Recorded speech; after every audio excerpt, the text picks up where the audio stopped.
Capitalism no longer needed its theological undergirding. It had eternalized the epic. The old fear of damnation was replaced by a new anxiety, falling behind. The desire to serve God through labor became the demand to produce without rest, without a Sabbath rest. And so, what began as a holy calling to work and serve one's neighbor gradually hardened into a system where profit is proof of virtue and poverty proof of failure. And that's the moment theologian Malcolm Foley argues when greed was baptized.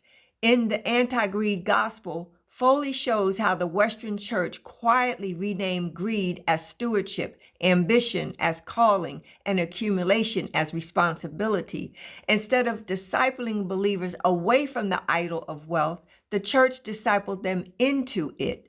Capitalism didn't just find moral cover in Christianity, it found its conscience.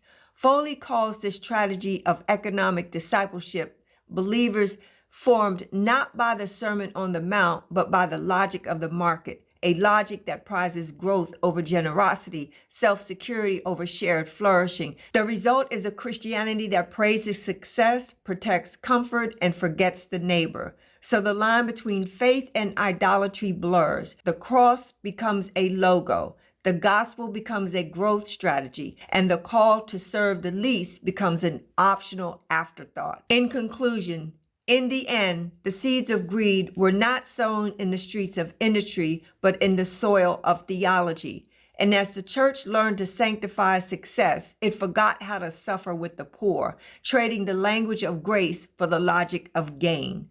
Like, share, subscribe. I'd love to hear your comments. Thank you for watching.